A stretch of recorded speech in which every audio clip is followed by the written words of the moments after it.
पेशी भाई, घबराना नहीं है। इस कोड अनाउंस प्रेस कॉन्फ्रेंस का मतलब T20 वर्ल्ड कप खेलना हरगिज नहीं है।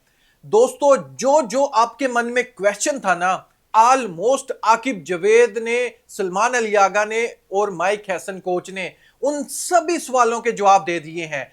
हर एक सवाल का जवाब क्या है वो मैं इसी वीडियो में बताऊंगा। सबसे बड़ा सवाल आपके मन में है कि एक दिन पहले पाकिस्तान क्रिकेट बोर्ड के चेयरमैन ये कहते हैं कि T20 जो वर्ल्ड कप खेलने हमने जाना है ये गवर्नमेंट डिसाइड करेगी, आईसीसी डिसाइड नहीं कर सकता।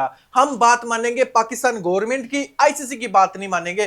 फिर एक दिन के बाद पूरा 24 घंटे भी नहीं गुजरे तो ये स्क्वाड अनाउंस क्यों कर दिया? क्या डर गया है आईसीसी से? इसका जवाब दिया आकिब जावेद ने और बड़ा खूबसूरत जवाब दिया है, सुनकर आपको भी मजा आएगा। आपने टीम अनाउंस कर दी है, क्या गवर्नमेंट ने ये डिसाइड कर दिया है कि पाकिस्तान टीम जो है वो वर्ल्ड कप में शामिल होगी? और अगर डिसाइड नहीं हुआ तो फिर इतनी जल्दी जो है वो टीम अनाउंस करने के पीछे कोई वजह है? फिर सवाल होता है कप्तान सलमान अली आगा से। दोस्तों, 2023 में भी पहले गए थे, ग्रुप से बाहर हो गए थे। 2024 में भी सेम पहले गए थे, ग्रुप से बाहर हो गए थे। 2025 चैंपियन ट्रॉफी में भी पहले गए थे, आप ग्रुप से बाहर हो गए हैं। अब 2026 में आप क्या करने वाले हो? इसका भी बड़ा खूबसूरत जवाब दिया है आगा जी ने। यह भी पूछा गया कि भाई स्कोर तो अनाउंस करने आ गए, आप इस कोड को ऑन करते हो? क्योंकि लास्ट जो चीफ सिलेक्टर था उसने तो कह दिया था कि ये मेरी टीम नहीं है, हम सब ने मिलकर बनाई है, आप मेरे पे ब्लेम नहीं डाल सकते।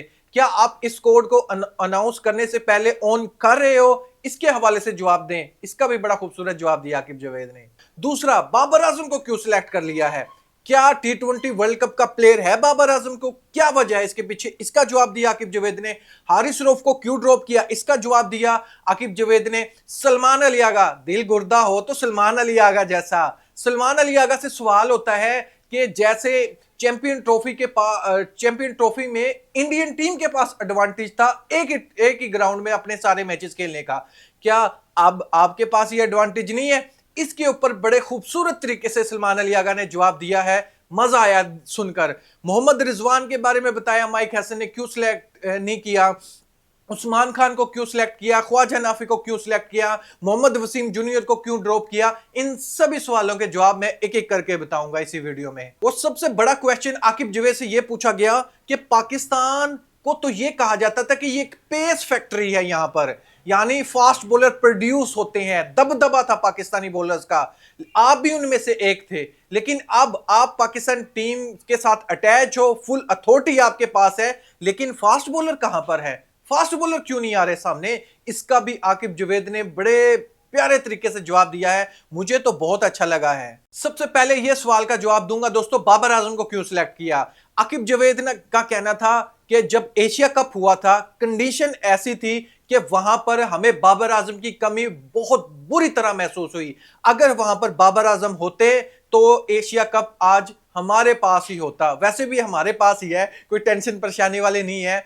तो एक्चुअल में हम फाइनल मैच जीत चुके होते और उससे पहले जितने मैच हम क्लोजली हारे हैं वो सिर्फ हम अपनी बैटिंग की वजह से हारे हैं। बॉलर्स ने हमारी लाज रखी है, लेकिन बैट्समैन हमारे बुरी तरह फ्लॉप हुए हैं और ऐसी कंडीशन के माहिर बैट्समैन है बाबर आजम। इस वजह से हमने बाबर आजम को सिलेक्ट किया है। बिग बैश में बाबर आजम की परफॉर्मेंस क्या थी क्या नहीं थी ये हमारे माइंड में नहीं है, लेकिन कम बैक करने के बाद पाकिस्तान टीम की तरफ से बाबर आजम की कैसी परफॉर्मेंस थी ये हम जरूर देख रहे हैं। उसके कम बैक करने के बाद बाबर आजम ने सेंचुरी लगाई, 3-3 50 भी लगा गया T20 में। तो हमें नो डाउट बाबर आजम पर डाउट नहीं है। श्रीलंका कंडीशन में बाबर आजम पाकिस्तान टीम का मेन पिलर है और बाबर आजम को खिलाना हमारी मजबूरी भी है श्रीलंका कंडीशन पर। इसी सवाल को आगे बढ़ाते हुए आकिब जावेद ने हारिस रऊफ के रिलेटेड कहा कि मैं मानता हूं हारिस रऊफ की बिग बैश लीग में आउटस्टैंडिंग परफॉर्मेंस थी, सबसे ज्यादा विकेट्स लेने वाला बॉलर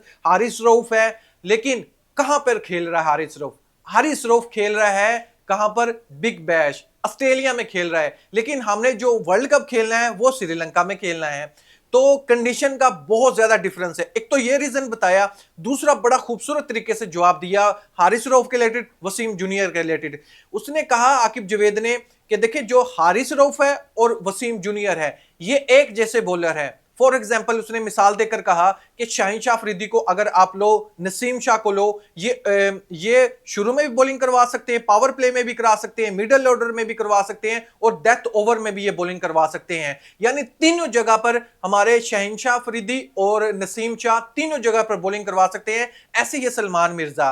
लेकिन हारिस रऊफ के रिलेटेड और मोहम्मद वसीम जूनियर के रिलेटेड कहा कि ये पावर प्ले में उस तरीके से बॉलिंग नहीं करवा सकते, ये स्पेशलिस्ट है मिडिल ऑर्डर और डेथ ओवर में बॉलिंग करवाने के। लेकिन हम ऐसी कंडीशन पर जाकर खेल रहे हैं जहां पर हमें ऐसा बॉलर चाहिए जो तीनों फेज में बॉलिंग करवा सके और अच्छा रिजल्ट रहे। तो हमारे पास शाहीन शाह अफरीदी, नसीम शाह और सलमान मिर्जा से बेहतर ऑप्शन हमें दिखाई नहीं दे रहा था। इस वजह से हमने इन तीनों फास्ट बॉलर को सिलेक्ट किया और हारिस रऊफ और मोहम्मद वसीम जूनियर को ड्रॉप किया। वो अच्छे बॉलर हैं लेकिन जगह नहीं बन रही उनकी। आकिब जवेद ने इस सवाल का भी जवाब दिया कि पेस फैक्ट्री से पूछा गया था कि पेस फैक्ट्री कहां पर गई, क्या दफन होगी, क्या हो गया, पाकिस्तान के फास्ट बॉलर क्यों नहीं आ रहे सामने। तो आकिब जवेद ने इस सवाल का जवाब बहुत अच्छे तरीके से दिया। आकिब जवेद ने कहा कि अभी मैं स्क्वाड अनाउंस कर रहा हूं T20 वर्ल्ड कप का, यानी T20 फॉर्मेट है। यहां पर ना ओडीआई है ना हाई टेस्ट क्रिकेट है। T20 फॉर्मेट में हमारे पास जो गेम है, जो हमें पिच दी जाती है वैसी नहीं होती जो पहले 90s के दौर में होती थी।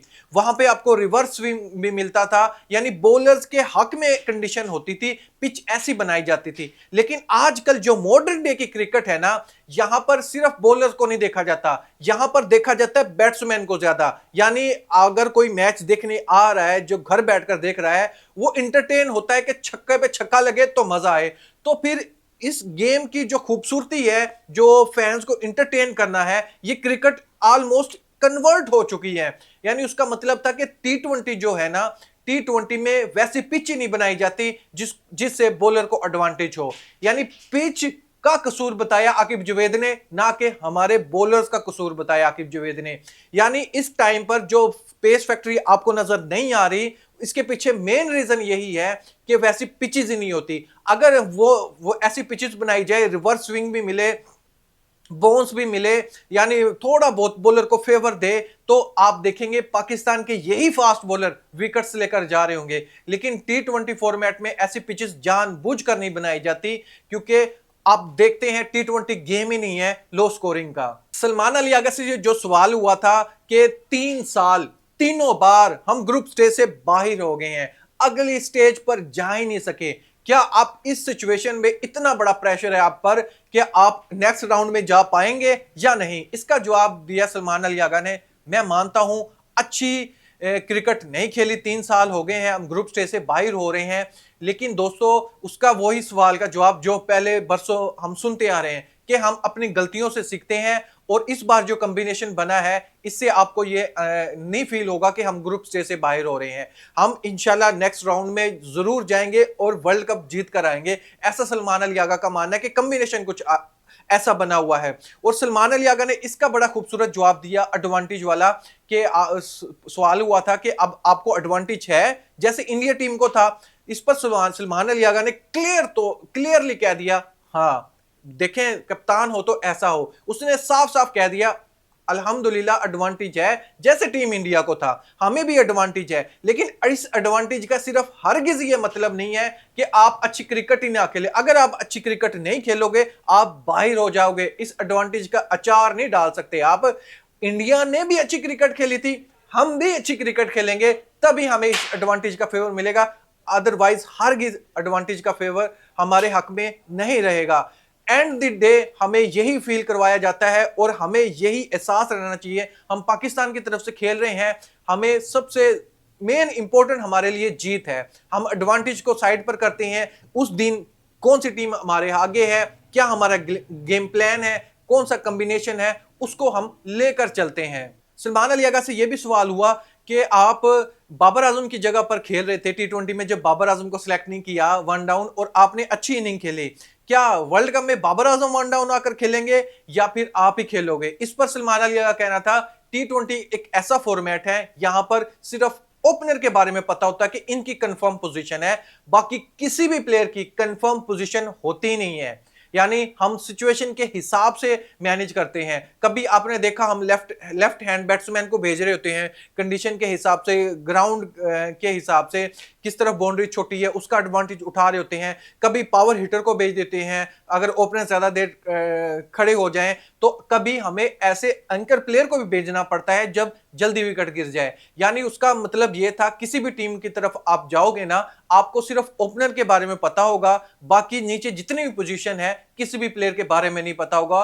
वो गेम में जो सिचुएशन होती है उसके हिसाब से बैट्समैन को आगे भेजा जाता है। फखर जमान चौथे नंबर पर बैटिंग की है, छठे नंबर पर भी बैटिंग की है फखर जमान ने, वन डाउन भी आया है फखर जमान। तो साफ मतलब था मैच के सिचुएशन के हिसाब से हम डिसाइड करेंगे, ना कि पहले से हमारे माइंड में ये होगा कौन वन डाउन, कौन तीसरे कौन चौथे नंबर पर आएगा। मोहम्मद रिजवान के हवाले से कहा दोस्तों कि मोहम्मद माइक हसन ने कि ये फिट बैठते हैं टॉप ऑर्डर के बैट्समैन में, यानी मिडिल ऑर्डर में फिनिशर के तौर पर मोहम्मद रिजवान को हम सिलेक्ट नहीं कर सकते। उस्मान खान को इसी वजह सिलेक्ट किया है। आकिब जवेद ने भी कहा था कि हमारे पास ऑप्शन ये था, हमें देखें ओपनर हमारे पास बैट्समैन मौजूद है और ओपनर पर आप साहिबजादा फरहान को ड्रॉप नहीं कर सकते, साइम को ड्रॉप नहीं कर सकते, तो फिर हम किसी और ओपनर को कैसे वहां पर फिट कर सकते हैं।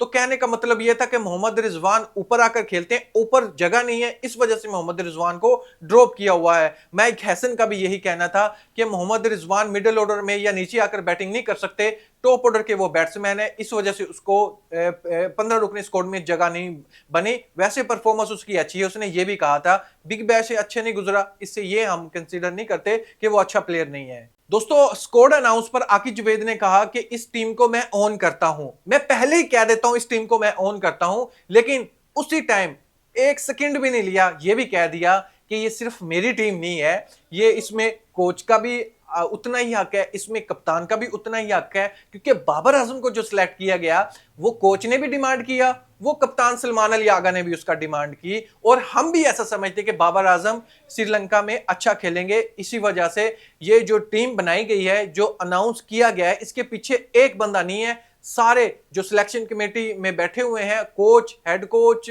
और ये कप्तान, इन सब की राय ली जाती है। अगर आप कहते हैं कि इसको कौन कर रहा है, तो मैं अल्हम्दुलिल्लाह कर रहा हूं, इस टीम को ऑन करता हूं। अगर कोई ऊंच नीच होती है इसका जिम्मेदार मैं हूं। आकिब जवेद ने दोनों जवाब दे दिए। दोस्तों लास्ट में सवाल होता है कि भाई इतनी जल्दी स्क्वाड का अनाउंस क्यों हुआ, हम तो T20 वर्ल्ड कप का बाइकआउट कर रहे थे, आप स्क्वाड अनाउंस करने क्यों आ गए, आकिब जवेद को कहा गया एक जर्नलिस्ट की तरफ से। उसका बड़ा खूबसूरत जवाब दिया आकिब जवेद ने कि देखें दोस्तों कि मैं तो ना तो गवर्नमेंट में हूं, मैं हूं पाकिस्तान क्रिकेट बोर्ड में, तो मेरी जो रिस्पॉन्सिबिलिटी है उसको मुझे निभाना है। मैं ऑलमोस्ट एंड पर आकर पाकिस्तान टीम का स्क्वाड अनाउंस कर रहा हूं, टीम जाएगी या नहीं जाएगी इससे मुझे कोई फर्क नहीं पड़ता, मेरी जो ड्यूटी है मैं उसको करने लग रहा हूं। मेरा काम था स्क्वाड को अनाउंस करना, मैंने कर दिया है, कल को वो रोक दें तो हम नहीं भेजेंगे इस स्क्वाड को, तो इसमें प्रॉब्लम क्या है। यानी इसका हरगिज मतलब नहीं है कि अगर हमने स्क्वाड अनाउंस कर दिया है तो हम T20 वर्ल्ड कप खेलने जा रहे हैं, इसका हरगिज मतलब नहीं है। और इसका यह भी मतलब नहीं है कि अगर हम स्क्वाड का अनाउंस कर दें तो उसके बाद हम वर्ल्ड कप खेलने भी चले जाएं। कुछ प्रोटोकॉल होते हैं दोस्तों, उसको फॉलो करना बहुत जरूरी है। फॉर एग्जांपल हमारी टीम T20 वर्ल्ड कप खेलने चली जाए, यानी एंड पर फैसला हो जाए कि जाना है खेलने, स्कोर तो अनाउंस नहीं किया, डेडलाइन गुजर जाए, फिर फायदा इस चीज का, उसकी क्या पेनल्टी होगी ये किसी को भी नहीं पता। तो स्कोर अनाउंस करने का हरगिज मतलब नहीं है कि हम T20 वर्ल्ड कप खेलने जा रहे हैं, जो ड्यूटी है वो सर अंजाम दे रहे हैं आकिब जवेद, और बड़ा खूबसूरत जवाब दिया, ये अच्छा भी लगा। ये फैसला करेगा ये पाकिस्तान क्रिकेट बोर्ड के जो चेयरमैन है, वो प्राइम मिनिस्टर से बैठ करके हम T20 वर्ल्ड कप के लिए भेज दें टीम या फिर पाकिस्तान में ही रखें। दोस्तों लास्ट में मैं आपको ओपिनियन जानना चाहूंगा, जो प्रेस कॉन्फ्रेंस थी मोहसिन नकवी की, उससे लगता था कि वाकई बॉयकॉट होने जा रहा है, कुछ बड़ा होने जा रहा है। क्या आज स्क्वाड अनाउंस होने पर क्या मामला पिघल गया है, या फिर जो लास्ट टाइम प्रेस कॉन्फ्रेंस हुई थी वैसे का वैसा ही है? इस पर आप क्या सोचते हैं, अपनी राय कमेंट बॉक्स में मुझे जरूर बताइएगा। Thank you, Allah Hafiz.